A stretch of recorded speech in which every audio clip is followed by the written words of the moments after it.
ಸ್ವತಃ ನಮ್ಮ ಜೊತೆಗೆ ಈಗ ಸಮೃದ್ಧಿ ರಾಮ್ ಅವರೇ ನಮ್ಮ ಜೊತೆಗೆ ಸಂಪರ್ಕಕ್ಕೆ ಸಿಗ್ತಾ ಇದ್ದಾರೆ. ನಮಸ್ಕಾರ ಮೇಡಮ್. ನಮಸ್ತೆ ಸರ್. ಏನಾಯ್ತು ಹೇಳಿ ಇದು? ಯಾಕೆ ಈ ವಿಚಾರಗಳು ಪ್ರಸ್ತಾಪ ಆಯ್ತು? ಯಾಕೆ ಕೇಸ್ ಹಾಕೋ ಮಟ್ಟಕ್ಕೆ ಹೋಯ್ತು ಇದು? ಸರ್. ವಿಚಾರ ಏನು ಅಂತಂದ್ರೆ ಅವ್ರ ನನಗೆ ಕೊಟ್ಟಿರೋರು ಯಾರ್ಯಾರಿದ್ದಾರೆ ಹಾ. ಅವೆಲ್ಲ ಗೊತ್ತಿರೋಂತವ್ರೆ ಫ್ರೆಂಡ್ಸ್ ಆಯ್ತಾ. ಜೀವನದಲ್ಲಿ ತಪ್ಪು ಎಲ್ರು ಮಾಡ್ತಾರೆ, ಗೊತ್ತೋ ಗೊತ್ತಿಲ್ದೋ ಏನೋ ಗೊತ್ತಿಲ್ಲ. ಬಟ್ ನನ್ನ ಜೀವನದಲ್ಲೂ ಆ ತರದ್ ಒಂದು ಸಣ್ಣ ಮಿಸ್ಟೇಕ್ ಆಯ್ತು. ನನ್ನ ಲೈಫ್ ಅಲ್ಲಿ ಫಸ್ಟ್ ಒಂದು ಮಿಸ್ಟೇಕ್ ಆಯ್ತು. ಹ್ಮ್. ಬಟ್ ಅವರು ಬಂದು ಮಾತಾಡೋ ಅಲಿಗೇಷನ್ ನಾನ್ ಮಾತಾಡ್ಬಾರ್ದು ಅಂತ 3 ವರ್ಷದಿಂದ ಮನೆಯಿಂದ ದೂರ ಇದ್ದೆ ನಾನು. ಹ್ಮ್. ಈ ಒಂದು ಕಾರಣಕ್ಕೆ ಆಗ್ಬಾರ್ದು ಹಾಗೆ ಹೀಗೆ ಅಂತ. ಅವ್ರದ್ದು ಅಷ್ಟು ಇಂಟೆನ್ಷನ್ಸ್ ಅವ್ರಿಗೆಲ್ಲರಿಗೂ ಗೊತ್ತಿತ್ತು. ನಾನು ಏನ್ರಲ್ಲಿ ಕಳ್ಕೊಂತಿದ್ದೀನಿ ಅಂತ ಎಲ್ಲರಿಗೂ ಗೊತ್ತಿತ್ತು. ಹ್ಮ್. ನನಗೆ ಕೊಟ್ಟಿದ್ದೆ ಇಂಟ್ರೆಸ್ಟ್ ಅಮೌಂಟ್. ಹ್ಮ್. ನಾನು ಹೇಳ್ದೆ, ನೋಡು ನಾನು ಲಾಸ್ ಆಗಿದ್ದೀನಿ, ನನ್ನ ಹತ್ರ ಈಗ ಇಲ್ಲ, ನಾನು ಕೊಡ್ತೀನಿ ಹಾಗೆ ಹೀಗೆ. ಅವ್ರ ಇಂಟೆನ್ಷನ್ ಹೆಂಗೆ ಅಂದ್ರೆ, ನೀವು ದುಡ್ಡು ಕೊಡದೇ ಇದ್ರು ಪರವಾಗಿಲ್ಲ, ರೋಡ್ಗೆ ಎಳಿಬೇಕು, ನಿನ್ ಸಿಸ್ಟರ್ ನೇಮ್ ಇದೆ ಅಲ್ವಾ, ರೋಡ್ಗೆ ಎಳಿಬೇಕು ಅಷ್ಟೇ, ಹಾಗೆ ಹೀಗೆ ಅನ್ನೋ ಎಷ್ಟು ಥ್ರೆಟ್ಸ್ ಗಳು ನನಗೆ ವಾಟ್ಸಪ್ ಮೆಸೇಜ್ ಅಲ್ಲಿ ಆ ಕಪಿಲ್ ಮತ್ತೆ ಪ್ರತಿಭಾ ಮತ್ತೆ ಅವರೆಲ್ಲ ಯಾರ್ಯಾರ ಹೆಸರುಗಳಿದೆ ಅವರೆಲ್ಲ ಎಷ್ಟು ಥ್ರೆಟ್ ಮೆಸೇಜ್ ಗಳು ನನಗೆ ಕಳಿಸಿದಾರೆ ಅಂದ್ರೆ, ಪ್ಲಾನ್ ಮಾಡ್ಕೊಂಡು ನಾವು ಕಟೌಟ್ ಯಾರೆಲ್ಲ ಹಾಕ್ಸ್ತೀವಿ. ಗೊತ್ತಿರುವಂತವ್ರೇನಾ? ಎಷ್ಟು ಸಾಲ ಮಾಡಿದ್ರಿ ಸಮೃದ್ಧಿ ಅವರೇ? ನನ್ಗೆ ಅವಳು ಪ್ರತಿಭಾಗೆ ನನ್ಗೆ 1.5 ಲಕ್ಷ ಏನು, ಅದ್ರಲ್ಲೆಲ್ಲ ನಾನು ಕೊಟ್ಟಿದ್ದೀನಿ ಇಂಟ್ರೆಸ್ಟ್. ಡೈಲಿ ಟಾರ್ಚರ್, ಇಂಟ್ರೆಸ್ಟ್ ಕೊಡು ಇಂಟ್ರೆಸ್ಟ್ ಯಾರು ಕಟ್ತಾರೆ ನನಗೆ, ಹಂಗೆ ಹಿಂಗೆ ಎಷ್ಟು ಎಷ್ಟು ಎಷ್ಟು ಬಡ್ಡಿಗೆ ಇಸ್ಕೊಂಡಿದ್ರಿ ಅವ್ರ ಹತ್ರ ನೀವು? 10%, 5% ಈ ತರ ಎಲ್ಲ. 10%? ನಾನು ಹೇಳಿದೆ ನನ್ನ ನೋವು, ನಾನು ಫ್ಯಾಮಿಲಿ, ನನ್ನ ಲೈಫ್ ಅಲ್ಲೇ ಸರ್ ನಿಮ್ಗೆ ಗೊತ್ತು, ಎಲ್ಲಿ ಹೋದ್ರು ನನ್ನ ಸಿಸ್ಟರ್ ನನ್ನನ್ನು ಬಿಟ್ಟಿರ್ತಿರ್ಲಿಲ್ಲ.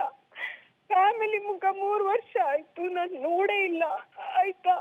ನಾನು ಅವ್ರ ಹತ್ರ ಎಲ್ಲ ರಿಸರ್ಚ್ ಮಾಡಿ ನೋಡಿ, ನಿಮ್ಗೆ ಗೊತ್ತು ಎಲ್ಲ ಸತ್ಯ. ಈ ತರ ಅವ್ರು ಮಾಡೋದಾಗಿದ್ರೆ ಮೊದ್ಲೇನೆ ಬರ್ಬೇಕಿತ್ತಲ್ವಾ ಸರ್? 2023 ಕೊಟ್ಟವ್ರು ಮೊದ್ಲೇ ಬರ್ಬೇಕಿತ್ತಲ್ವಾ? ಅವ್ರು ಸತ್ಯ ಇದ್ದಿದ್ರೆ, ಅವ್ರು ಹೇಳ್ತಿರೋ ಸತ್ಯ ಅನ್ನೋದಿದ್ರೆ ಮೊದ್ಲೇ ಬರ್ಬೇಕಿತ್ತಲ್ಲ. ಈಗೆಲ್ಲ ಏನು ಅಂತ ಸಮೃದ್ಧಿ ಅವರೇ ಒಂದು ಸಮಾಧಾನ ಮಾಡ್ಕೊಳ್ಳಿ. ಯಾವಾಗ ಇಸ್ಕೊಂಡಿದ್ದಿ ಇದು ಸಾಲವನ್ನ? 2023 ನಂಗೆಲ್ಲ ಫೋನ್ ಪೇನೆ. ಅವಳು ಪ್ರತಿಭಾ ಅನ್ನೋ ಇದಲ್ಲ ಸರ್, ಅವಳು ನನ್ನ Okay. ಕಾಲೇಜ್ ಮೆಟ್ಟು. ಓಕೆ. ಒಟ್ಟು ಎಷ್ಟು ಸಾಲ ಮಾಡಿದ್ರಿ ಸಮೃದ್ಧಿ ಅವರೇ? ಸರ್ ಅದು ಅವಳ ಹತ್ರ ಒಂದ್ ಸ್ವಲ್ಪ ಹಣ, 1-2 ಲಕ್ಷ ಏನೋ ಕೊಟ್ಟಿಲ್ಲ, ಅದ್ರಲ್ಲಿ ತೀರ್ಸಿದೀನಿ ನಾನು. ಅಲ್ಲ, ಬಡ್ಡಿ ಎಲ್ಲ ಕೊಟ್ಟು ಟೋಟಲ್ ಎಷ್ಟಿದೆ ನಿಮ್ ಸಾಲ? 25 ಲಕ್ಷ ಅಂತ ಹೇಳ್ತಿದಾರೆ, ಹೌದಾ? ಅದು ಸರ್ ಅದು ನನ್ಗೆ ಗೊತ್ತಿಲ್ಲ, ನಾನು ನೋಡ್ಬೇಕು. ಸೊ ಬಟ್ ನಾನು ಈಗ ಇವ್ರು ಬಂದಿರೋದು ನಾನು ಹೇಳ್ತಾ ಇರೋದು, ಇವ್ರ ಇಂಟೆನ್ಷನ್ ಏನು ಅಂತ ನಾನು ಕ್ಲಾರಿಟಿ ಕೊಟ್ಬಿಡ್ತೀನಿ. ಹೇಳಿ. ಈಗಲೂ ಕೂಡ ರೋಡಲ್ಲಿ ನಿಂತ್ಕೊಂಡು ಮಾತಾಡ್ತಾ ಇದ್ದೀನಿ, ನನ್ನನ್ನು ಎಲ್ಲೂ ಬದುಕಕ್ ಬಿಡದೆ ಅವ್ರು ಕಳ್ಸಿರೋ ಮೆಸೇಜ್ ಎಲ್ಲಾನು ನಾನು ತಗೊಂಡ್ ಬರ್ತೀನಿ, ನೋಡ್ದಾಗ ಗೊತ್ತಾಗುತ್ತೆ. ಅವ್ರಿಬ್ರದ್ದು ಹೆಂಗೆ ಅಂದ್ರೆ, ಕಪಿಲ್ ಮತ್ತೆ ಪ್ರತಿಭಾ, ನಮ್ಗೆ ಮಜಾ ಸಿಗ್ತಿದೆ, ನಮ್ಗೆ ಒಳ್ಳೆ ಗಾಸಿಪ್ ಸಿಗ್ತಿದೆ, ನಿಮ್ಮನ್ನ ರೋಡ್ಗೆ ಎಳಿಯೋದು, ನಮ್ಗೆ ದುಡ್ಡು ಬರ್ದೇ ಇದ್ರು ಪರವಾಗಿಲ್ಲ, ನೀವು ರೋಡಲ್ಲಿ ಇದ್ ಮಾಡ್ಬೇಕು ಮರ್ಯಾದೆ. ನಾನು ಅಂದೆ, ನನ್ನ ಸಿಸ್ಟರ್ಗೆ ಅವ್ರು ಯಾರು ಅನ್ನೋದು ಎಂತ ಪರಿಚಯ, ಅವಳು ಕಾಲೇಜ್ ಮೇಟ್ ಅನ್ನೋದು ಒಂದು ಬಿಟ್ರೆ, ಅವಳ ಹತ್ರ ಹಣ ಇಸ್ಕೊಂಡಿದ್ದೀನಿ ನಾನು ಅನ್ನೋದು ಅವಳಿಗೆ ಗೊತ್ತೇ ಇಲ್ಲ. ನನ್ನ ಸಿಸ್ಟರ್ಗೆ ಇದ್ರ ಬಗ್ಗೆನೇ ಗೊತ್ತಿಲ್ಲ. ಇವ್ರಿಗೆಲ್ಲರಿಗೂ ಗೊತ್ತಿತ್ತು ನಾನು ಕಳ್ಕೊಂಡಿರೋದು ಯಾವ್ದ್ರಲ್ಲಿ ಏನು ಅಂತ. ಎಲ್ಲ ಸೈಲೆಂಟ್ ಆಗಿದ್ರು, ಯಾಕಂದ್ರೆ ದುಡ್ಡು ಕೊಡ್ತಿದ್ದೆ ಅಲ್ವಾ ನಾನು. ಯಾವ್ದು ಎದಕ್ಕೆ ಇಸ್ಕೊಂಡಿದ್ರಿ? ಯಾವ್ದಕ್ಕೆ ಕಳ್ಕೊಂಡ್ರಿ ಇದನ್ನ? ನನ್ಗೆ ನಂದು ಆನ್ಲೈನ್ ನಲ್ಲಿ ಇದ್ ಮಾಡ್ಲಿಕ್ಕೆ ನಂಗೆ ಗೊತ್ತಿಲ್ಲ ಸರ್, ಈ ತರ ಹಿಂಗ್ ಸೇರಿ ಅಲ್ಲ, ನಿಮ್ ಮೇಲೆ ಆರೋಪ ಮಾಡ್ತಾ ಇದ್ರೆ ಗ್ಯಾಮ್ಲಿಂಗ್ ಅಲ್ಲಿ ಕಳ್ಕೊಂಡಿದ್ದಾರೆ ಅಂತ, ಹೌದಾ? ಸೊ ಅದ್ರಲ್ಲಿ ನಾನು ಗ್ಯಾಮ್ಲಿಂಗ್ ಅಲ್ಲ. ಹಾ, ಸೊ ಅದ್ರಲ್ಲೇನೆ. ಬಟ್ ಅವಳು ನನ್ಗೆ ಅಲಿಗೇಷನ್ ಏನು, ಸ್ಟುಡಿಯೋಗೆ ಇಸ್ಕೊಂಡೆ ಹಾಗೆ ಕಷ್ಟಪಟ್ಟು, ನನ್ನ ಸಿಸ್ಟರು ನನ್ನ ತಂದೆ ಕಷ್ಟಪಟ್ಟು ನನಗೆ ಸ್ಟುಡಿಯೋ ಮಾಡ್ಕೊಟ್ಟಿದ್ರು, ಅದ್ರಲ್ಲಿ ಯಾರು ಏನು ಬರ್ಲಿಲ್ಲ.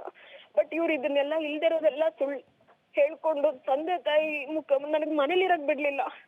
ಮನೆ ಬಿಟ್ಟು ಬಂದೆ ನಾ ಒಂದೇ ಹೇಳ್ಬಿಟ್ಟು ಬಂದಿತ್ತು, ಇದು ನಾನ್ ತಗೊಂಡಿರೋದು, ನಾನು ದುಡ್ದು. ನಾನು ಅವ್ರಿಗೆ ಎಷ್ಟು ರಿಕ್ವೆಸ್ಟ್ ಮಾಡಿದೆ ಗೊತ್ತಾ, ನಾನು ಒಂಟಿ ಹುಡುಗಿ, ಫಸ್ಟ್ ನಾನ್ ಬದುಕ್ತೀನಿ, ನಾನ್ ಬದುಕಿದ್ಮೇಲೆ ನನ್ನ ಕೈಲಿ ಆದಷ್ಟು ತೀರಿಸ್ತೀನಿ ನಿಮ್ಗೆ ಹಾಗೆ ಹೀಗೆ ಅಂತ. ರಾತ್ರಿ ಆದ್ರೂ ಸಾಕು ಮಜಾ ತಗೊಳಕ್ ಕಾಲ್ ಮಾಡ್ತಾರೆ. 11 ಗಂಟೆ 10 ಗಂಟೆ ಆದ್ರೂ ಸಾಕು ಕಾಲ್ ಮಾಡ್ಕೊಂಡು ಮೆಸೇಜ್ ಮಾಡ್ಕೊಂಡು, ಕಟೌಟ್ ಹಾಕ್ಸ್ತಾ ಇದೀವಿ, ನಾಳೆ ಈ ಗ್ಯಾಂಗ್ ಕರ್ಕೊಂಡು ಹೋಗ್ತಾ ಇದೀವಿ ನಿನ್ ಮನೆ ಹತ್ರ, ಈ ಗ್ಯಾಂಗ್ ಕರ್ಕೊಂಡು ಹೋಗ್ತಾ ಇದೀವಿ, ನಮಗ್ ಫುಲ್ ಮಜಾ ಬರ್ತಿದೆ, ಹಾಗೆ ಲಿಟ್ರಲಿ ಇಂಟೆನ್ಷನ್. ಅವ್ರಿಗೆ ಕಂಪ್ಲೇಂಟ್ ಕೊಡಬಹುದಾಗಿತ್ತಲ್ಲ ಸಮೃದ್ಧಿ ಅವರ ವಿಚಾರದಲ್ಲಿ? ನಾನು ಸ್ವಾಭಿಮಾನಿ, ನನ್ಗೆ ನನ್ ಕಷ್ಟಪಟ್ಟು ಹೆಸರು ಮಾಡಿರೋಳು, ಮತ್ತದೆಲ್ಲ ಬರುತ್ತೆ please control yourself Samriddhi ಅವರೇ. No sir, control yourself. ಮಾಡ್ಕೊಂಡ್ರೆ ಹೇಳಿ ಅನ್ಕೋತಾರೆ ಅನ್ನೋ ಒಂದೇ ಕಾರಣಕ್ಕೆ ಎಷ್ಟೇ ನೋವು ಕೊಟ್ರು ಎಲ್ಲ ಸಹಿಸ್ಕೊಂಡಿದೀನಿ. ಎಂತೆಂತ ಅವಾಚ್ಯ ಶಬ್ದಗಳಿಂದ ನನ್ಗೆ ಅಬ್ಯೂಸ್ ಮಾಡಿದ್ದಾರೆ ಅಂತಂದ್ರೆ ಮೆಸೇಜ್ ಅಲ್ಲಿ ಅದೆಲ್ಲ ಪ್ರೂಫ್. ಒಂದ್ ಹೇಳ ಸಮೃದ್ಧಿ ಅವರೇ ಒಂದ್ ಹೇಳ, ಈಗ ಅಳೋದ್ರಿಂದ ಈ ಸೊಲ್ಯೂಷನ್ ಆಗೋದಿಲ್ಲ. ನೀವು ಇಂಟ್ರೆಸ್ಟ್ ಸಮೇತವಾಗಿ ನೀವು ಅವರಿಗೆ ಅಮೌಂಟ್ ಕೊಟ್ಟಿದ್ದೀರಿ ಅನ್ನೋದಾದ್ರೆ, ಗೋ ಹೆಡ್ ಅಂಡ್ ಕಂಪ್ಲೇಂಟ್ ಅನ್ನ ಕೊಡಿ ಫಸ್ಟ್. ನಾನು ಅದನ್ನೇ ಅದು ಸ್ಟಾಪ್ ಆಗುತ್ತೆ, ಅಲ್ಲಿಗೆ ನಿಲ್ಲುತ್ತೆ. ಅದು ನೀವು ಕಂಪ್ಲೇಂಟ್ ಕೊಡ್ಲಾರ್ದೆ ನೀವು ಓಡಾಡ್ತಾ ಇದ್ರೆ ಅದು ಬಗೆಹರಿಯಲ್ಲ ಸಮೃದ್ಧಿ ಅವರೇ. ನನ್ಗೆ ಇವಾಗ ನಾನ್ ಮಾಡಿದ ಅದೇ ಮಿಸ್ಟೇಕು ಅಷ್ಟೇನೆ. ಇವ್ರು ಈ ರೀತಿ ಇಲ್ಲಿವರೆಗೂ ತಗೊಂಡ್ ಆಮೇಲೆ ನೀವು ಇಸ್ಕೊಂಡಿರುವಂತ ದುಡ್ಡನ್ನ ಪೂರ್ತಿಯಾಗಿ ಕೊಟ್ಟಿದ್ದೀರಾ ಅವರಿಗೆ ಇಂಟ್ರೆಸ್ಟ್ ಸಮೇತವಾಗಿ? ಸ್ವಲ್ಪ ಕೊಡ್ಬೇಕು ಸರ್, ಸ್ವಲ್ಪ ಕೊಟ್ಟಿದ್ದೀನಿ. ಓಕೆ, ಅದನ್ನ ಒಂದ್ ಕೆಲಸ ಮಾಡಿ ಸಮೃದ್ಧಿ ಅವರೇ, ಕೊಡು ಲಕ್ಷ ಕೊಡು ಅಂತ ಹೇಳ್ತಾರೆ ಸರ್. ಯಾರು ಕೊಡ್ತಾರೆ ಕೆಲ್ಸಕ್ಕೆ? ನಾನು ಯಾವ್ದೇ ಕೆಲ್ಸಕ್ಕೆ ಹೋದ್ರು ಅಲ್ಲೂ ಯಾರು ನನಗೆ ಫ್ರೆಂಡ್ಸ್ ಯಾರು ಎಂತ ಅವ್ರನ್ನೆಲ್ಲ ಇವರೇ ಕಾಂಟ್ಯಾಕ್ಟ್ ಮಾಡೋದು. ಇವ್ರಿಬ್ರು ಕಾಂಟ್ಯಾಕ್ಟ್ ಮಾಡ್ಕೊಂಡು ಹಂಗೆ ಹಿಂಗೆ ಇವ್ರು ಹಿಂಗೆ ಅಂತ. ಲಿಟ್ರಲಿ ಅವಳು ಹೇಗೆ ಅಂತಂದ್ರೆ, ಅವಳು ಯಾರು ಫ್ರೆಂಡ್ಸ್ ಹತ್ರ ಕಾರುಣ್ಯನ ರೋಡ್ಗೆ ಎಳಿಯೋದೇನು, ನನಗೆ ಯಾರಾದ್ರೂ ಪರಿಚಯ ಇದೆಯಾ, ನಿನ್ಗೆ ಗೊತ್ತಾ ಯಾರಾದ್ರೂ ಅವ್ರನ್ನ ರೋಡ್ಗೆ ಎಳಿಬೇಕು, ನಾನು ಇನ್ಫ್ಲೂಯೆನ್ಸ್ ಇದೆಯಾ, ನಾನು ಮರ್ಯಾದೆ ತೆಗಿಸ್ಬೇಕು, ಹಾಗೆ ಲಿಟ್ರಲಿ ಪ್ಲಾನ್ಡ್. ಅವಳು ಹೇಳೋದ್ರಲ್ಲಿ ಸತ್ಯ. 3 ಲಕ್ಷ ಅಂತ ಹೇಳ್ತಾ ಇದ್ದಾಳೆ ಸತ್ಯ. ಆಮೇಲೆ ಅವಳಿಗೆ ಯಾರು ಅವಳು ಕಾಲೇಜ್ ಡೇಸ್ ಅಲ್ಲಿ ಅವಳು ಕಷ್ಟ ಅಂತಿದ್ದಾಗ ನಾನ್ ಅವಳಿಗೆ ಸಹಾಯ ಮಾಡ್ತಾ ಇದ್ದೆ. ಏನೇ ಒಂದು ಅವಳು ಕಷ್ಟ ಇದ್ದಾಗ ಅವಳ ಹತ್ರ ಕಾಸು ಕೇಳ್ಬೇಡಿ, ನಾನಿದ್ದೀನಿ, ನಾನು ನೋಡ್ಕೊಂತೀನಿ ಅವಳದು ಏನಂತ. ಅಷ್ಟು ಪ್ರೀತಿ ವಿಶ್ವಾಸದಲ್ಲಿ ಇದ್ದೋಳು. ನಂದು ಅದೇ ಅಂದೆ ಪ್ರತಿಭಾ, ಇಷ್ಟು ಕ್ಲೋಸ್ ಫ್ರೆಂಡ್ ನೀನೊಬ್ಳು, ನೀನ್ ಹೆಂಗ್ ನನ್ ಮನೆಗೆ ಅವ್ರ ಸಂಬಂಧ ಇಲ್ದಿರೋ ನಾನ್ ಬೇಕು ಅಂತ ಹೋಗಿದ್ದು. ಅಕ್ಕನ ಜೊತೆಗೆ ಮಾತಾಡೇ ಇಲ್ವಾ? ಯಾರ ಹತ್ರನೂ ನನ್ ಕಾಂಟ್ಯಾಕ್ಟ್ ಇಲ್ಲ ಸರ್. ನಾನು ಎಲ್ಲಾನು ಕಳ್ಕೊಂಡ್ಬಿಟ್ಟೆ ಇವರಿಂದ. ಮನೆ ಒಂದು ಹೆಣ್ಣು ಹುಡುಗಿ ಮನೆ ಬಿಟ್ಟು ಹೋಗಿದ್ದಾರೆ ಅಂದ್ರೆ ಅರ್ಥ ಮಾಡ್ಕೊಳ್ಳಿ. ಸಮೃದ್ಧಿ ಅವರೇ, ನಿಮ್ಗೊಂದು ಸಲಹೆ ಹೇಳ್ತೀನಿ. ಓಡೋದ್ರಿಂದ ಹಂಗಲ್ಲ, ದೂರ ಪ್ಲೀಸ್ ಕಂಟ್ರೋಲ್ ಯುವರ್ ಸೆಲ್ಫ್. ಇವ್ರಿಗೆ ಹೆಂಗೆ ಅಂದ್ರೆ, ಆಮೇಲೆ ಇವ್ರು ಹೇಗೆ ಅಂದ್ರೆ ಸರ್, ಇವರು ಬೈಬೇಕಾದ್ರೆ ಚೆನ್ನಾಗಿ ಮೆಸೇಜ್ ಹಾಕ್ಬಿಡ್ತಾರೆ ಎಲ್ಲ ನನಗೆ. ಎಂತೆಂತ ಅಲ್ಕ ಮಾತು ಹೇಳಕ್ ಅಸಾಧ್ಯ ಅಂತಂತ ಮಾತುಗಳು. ಒಂದ್ ಸಲಹೆ ಕೊಡ್ತೀನಿ, ಕೇಳಿಸ್ಕೊಳ್ತೀರಾ ಸಮೃದ್ಧಿ ಅವರೇ? ಒಂದ್ ಸಲಹೆ ಕೊಡ್ತೀನಿ, ಕೇಳಿಸ್ಕೊಳ್ತೀರಾ? ಹೇಳಿ ಸರ್. ಕಂಟ್ರೋಲ್ ಮಾಡ್ಕೊಳ್ಳಿ ಫಸ್ಟ್. ಎಲ್ಲ ಸತ್ಯ ಗೊತ್ತಿತ್ತು ಸರ್. ನಾನು ಕರೆಕ್ಟ್. ಈಗ ಅದೆಲ್ಲ ಮುಗ್ದೋಗಿರೋ ಕತೆ. ಫಸ್ಟು ಒಂದು ಕಂಪ್ಲೇಂಟ್ ಅನ್ನ ರೈಸ್ ಮಾಡಿ. ಆಮೇಲೆ ಯಾರಿಂದ ನೀವು ದೂರ ಹೋಗ್ತಾ ಇದ್ದೀರಾ, ಕುಟುಂಬದಿಂದ ದೂರ ಹೋಗ್ಬೇಡಿ, ಕುಟುಂಬದ ಜೊತೆಗೆ ಇರಿ. ಸೊಲ್ಯೂಷನ್ ಏನ್ ಕಂಡಿಡ್ಕೊಳ್ಬೇಕು ಅನ್ನೋದನ್ನ ಮಾತನಾಡ್ಕೊಳ್ಳಿ. ಮರ್ಯಾದೆಗೆ ಬದ್ ಎಷ್ಟು ಕೈ ಹಿಡ್ದು ಬೇಡಿದೀನಿ ಗೊತ್ತಾ ಸರ್. ಇದು ನೋಡಿ, ಅವ್ರ ತಂದೆ ತಾಯಿ ಗೊತ್ತಿಲ್ದೆ ನೀವು ನನಗೆಲ್ಲ ಕೊಟ್ಟಿರೋದು ನೋಡಿದ್ರೆ. ಈಗ ಕಾರುಣ್ಯ ಇದ್ರು, ಇವ್ ಕೊಡ್ಬೇಕಾದ್ರೆ ಏನ್ ಸುಳ್ಳು ಹೇಳೋದಕ್, ಕತೆ ಕಟ್ಟೋದಕ್ ಅವರೇ ತೊದ್ಲುತ್ತಿದ್ದಾರೆ ಹೇಳಕ್ಕೆ. ಹೆಂಗ್ ಹೇಳ್ಬೇಕು, ಏನ್ ಸ್ಟೋರಿ ಹೇಳ್ಬೇಕು ಅಂತ. ಈ ತರ ಯಾರಾದ್ರೂ ಅಲಿಗೇಷನ್ ಒಬ್ರ ಬಗ್ಗೆ ಸುಳ್ಳು ಹೇಳ್ತಾರ? ಇದಾದ್ಮೇಲೆ ಅಕ್ಕನ ಕಾಂಟ್ಯಾಕ್ಟ್ ಮಾಡಿಲ್ವಾ? ಯಾರ ಹತ್ರನೂ ನಾನು ಮಾತಾಡೇ ಇಲ್ಲ ಸರ್. ಮಾತಾಡಿ. ಯಾಕಂದ್ರೆ ನಾನ್ ಮಾಡಿದ್ದು ಮಿಸ್ಟೇಕ್. ನನ್ನ ಸಜೆಷನ್ ಮಾತನಾಡಿ ಅಂದೆ. ಮಾತಾಡಿ ಇದನ್ನ ಹೇಗ್ ಸಾರ್ಟ್ ಔಟ್ ಮಾಡ್ಬೇಕು ಅನ್ನೋದು ಬಗೆಹರಿಸ್ಕೊಳ್ಳಿ. ಇಲ್ಲ ಅಂದ್ರೆ ಅಕ್ಕ ತಂಗಿ ಇಬ್ರು ದೂರ ಆಗ್ತೀರಾ, ಕುಟುಂಬದಿಂದ ದೂರ ಆಗ್ತೀರಾ. ಇಲ್ಲ, ಇವ್ರುಗಳಿಂದ ಬದುಕಕ್ಕೆ ಆಗಲ್ಲ.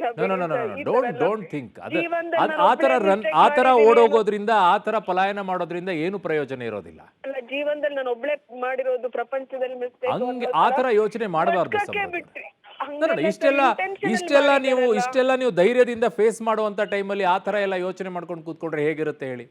ಇಂಟೆನ್ಷನಲಿ ಯಾಕೆ ಈ ತರ ಹೆಣ್ಮಕ್ಳು ಕಂಪ್ಲೇಂಟ್ ಕೊಡಿ. ಯಾಕೆ ಬೇಡ ಅಂದಿದ್ರು? ಒಂದು ಏನಿದೆ ಅದನ್ನ ಸಾರ್ಟ್ ಔಟ್ ಮಾಡ್ಕೊಂಡ್ಬಿಟ್ಟು ಒಂದ್ ಸೆಟಲ್ ಮಾಡ್ಕೊಂಡು ಕ್ಲೋಸ್ ಮಾಡ್ತೀವಿ ಅಂತ ಹೇಳಿ ಹೊಸದಾಗಿ ಹೆಜ್ಜೆಯನ್ನ ಇಡಿ.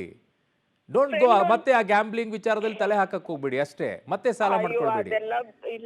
ಒಂದ್ ಟೈಮಲ್ಲಿ ಕೂತ್ಬಿಟ್ಟು ಎಲ್ಲರನ್ನು ಕರೆಸಿ ಏನ್ ಸೆಟಲ್ ಮಾಡ್ಬೇಕು ಸೆಟಲ್ ಮಾಡಿ ಇಷ್ಟ ದಿನದಲ್ಲಿ ಕೊಡಿಸ್ತೀವಿ ಅನ್ನುವಂಥದ್ದನ್ನ ಇಟ್ಕೊಳ್ಳಿ. ಓಡೋದ್ರಿಂದ, ಪಲಾಯನ ಮಾಡೋದ್ರಿಂದ ಮನೆಯವ್ರನ್ನ ಕಳ್ಕೊಳ್ತೀರಿ, ಎಲ್ಲರನ್ನು ಕಳ್ಕೊಳ್ತಾ ಹೋಗ್ತೀರಾ. ಆತರ ಮಾಡ್ಬೇಡಿ. ತುಂಬಾ ಜನ ಮಾಡೋ ತಪ್ಪಿದೆ. ಹಂಗಲ್ಲ ಸರ್, ನಿಮ್ಗೆ ನಾನು ಹೇಳ್ತಿರೋದು ಗೊತ್ತಾಗ್ತಿಲ್ಲ. ನಾನು ಅದೆಲ್ಲ ಹೇಳ್ದೆ, ನಂಗೆ ಅವಕಾಶ ಕೊಡಿ, ನಾನೇ ತೀರಿಸ್ತೀನಿ, ನಾನೇ ದುಡ್ದು. ನನಗೆ ಯಾಕಂದ್ರೆ ನಾನ್ ಫಸ್ಟ್ ಮನೆಯಿಂದ ಹೊರಗಿದ್ದೀನಲ್ವಾ, ಮರ್ಯಾದೆ ಪ್ರಶ್ನೆ ಕಷ್ಟಪಟ್ಟು ಹೆಸರು ಮಾಡಿರೋರು ಅವರು. ಎಲ್ಲೋದ್ರು ಅವರು ಯಾವ್ದೇ ಒಂದು ಪೋಸ್ಟ್ ಮಾಡಿದ್ರು ಇವ್ರು ಪ್ಲಾನ್ ಮಾಡಿ, ಇವತ್ತು ನೋಡಿ ಹಿಂಗ್ ಕಮೆಂಟ್ ಹಾಕೋಣ ಕಣೋ, ಇವತ್ತು ಇದನ್ನ ಕಮೆಂಟ್ ಹಾಕೋಣ ಬಾರ. ಸಮೃದ್ಧಿ ಅವರೇ, ನೀವು ಇಲ್ಲಿ ಕೇಳಿಸ್ತಾ ಇದೆಯಾ? ನಾನು ಹೇಳ್ತಾ ಇರೋದು, ಇಲ್ಲಿಯವರೆಗೂ ನೀವಷ್ಟೇ ಅವ್ರ ಜೊತೆ ಹೋಗಿ ಕೂತ್ಕೊಂಡು ಮಾತಾಡಿದಿರಲ್ವಾ?